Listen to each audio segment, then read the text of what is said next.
Everybody, welcome back to another Stereo Launch video, and recently I have decided to re-record a lot of my old songs, or at least some of my old songs, and make kind of a best of EP. Some of these I did way back in college in the mid to late 90s, some of more recently, maybe 5 or 6 years ago. So they're all recorded on 4 tracks or whatever I had at the time, and not the greatest recordings. So I like to redo those, make them as good as I can with my current skill set, and just for fun. This is all just for fun. So I thought I'd document the process, share my workflow. Feel free to ask questions, leave comments, all that good stuff. Of course, I'm happy to answer questions. And anyways. So as far as production-wise, this is going to be kind of a run and gun thing. So if you see reflections or trash or whatever, toys, this room is kind of a dumping ground for my kids and their toys and stuff like that sometimes.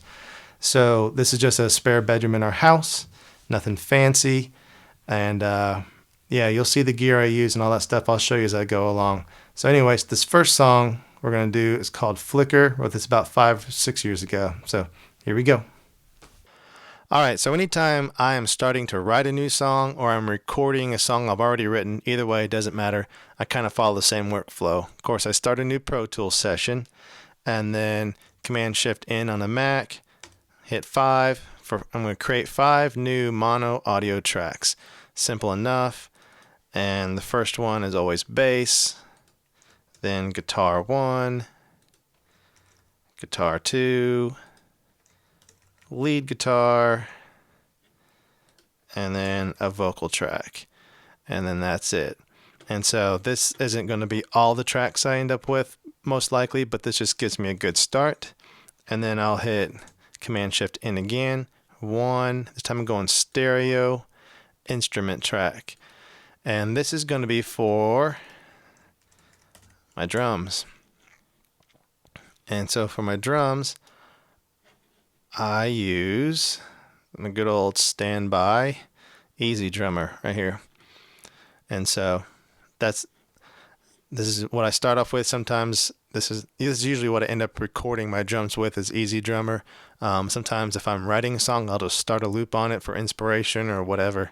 It's there, it's quick, it's handy. And then for my guitars, I will use Amplitude 4.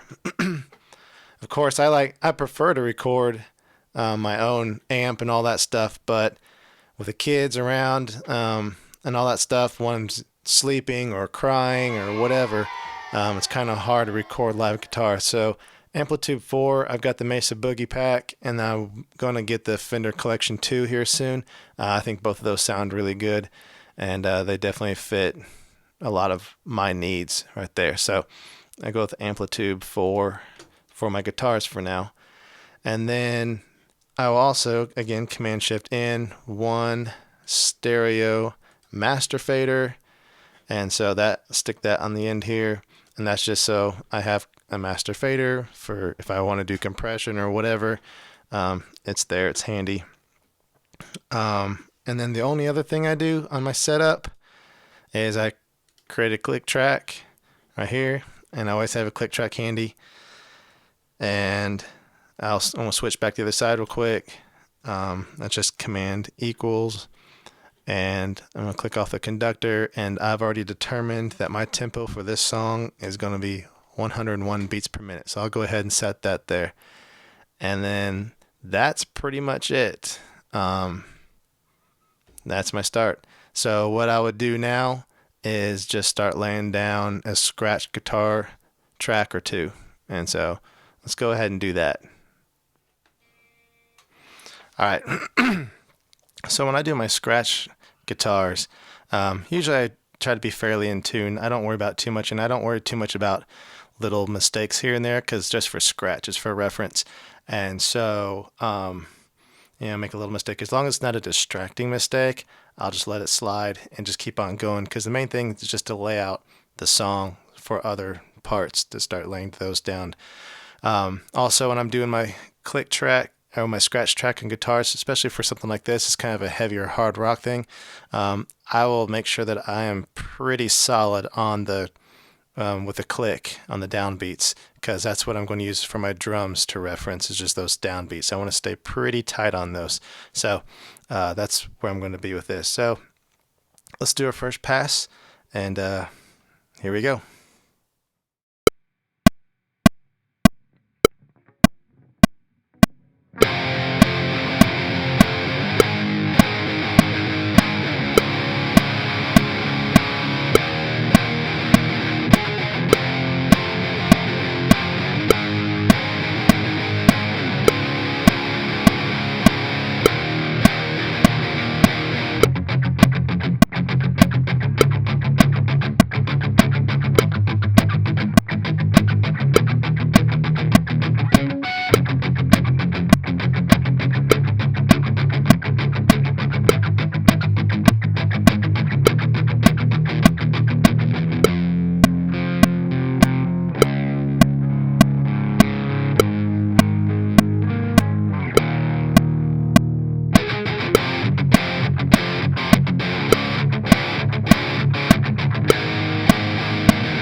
All right, so that was scratch guitar 1, and since this is a harder rock song, I'm going to go ahead and lay down a second guitar. So when I do that, I'm just going to come over here and stop the recording on that one. Hit record on this one, change my input to input 2. That's where my guitar is. And then I'm going to pan my first one hard left, and this one, new one's going to be hard right. And then I'm just going to take this amplitude right here, hit Alt on my Mac, and drag it over, and it's just going to copy those exact same settings on over. So that way, just trying to keep it quick and easy, and that's it. So, ready to go here. So let's go ahead and track scratch guitar 2 here.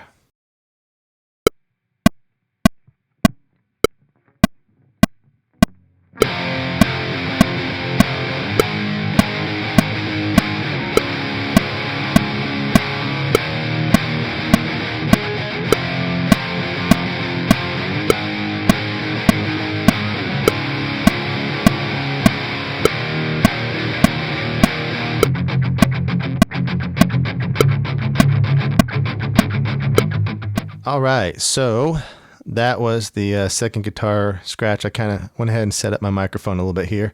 When I do scratch vocals, I just handhold the mic.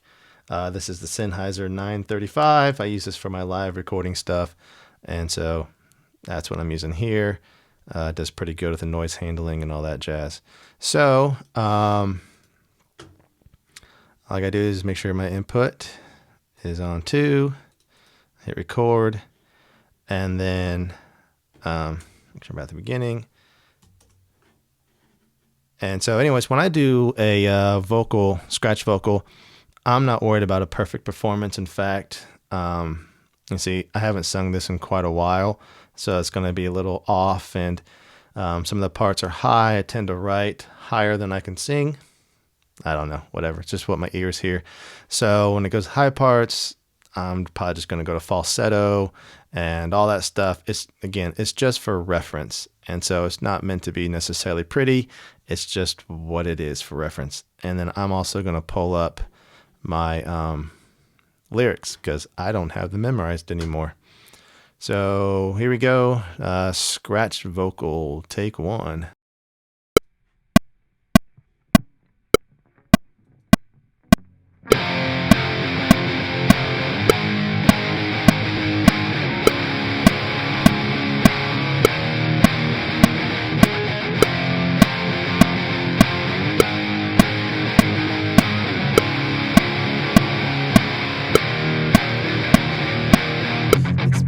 While now, you've got it figured out. Now tell me slowly, your eyes are growing cold, 'cause you're losing, holding louder. I'll wait for you to find the words to say. What you gonna do? It's come and gone again.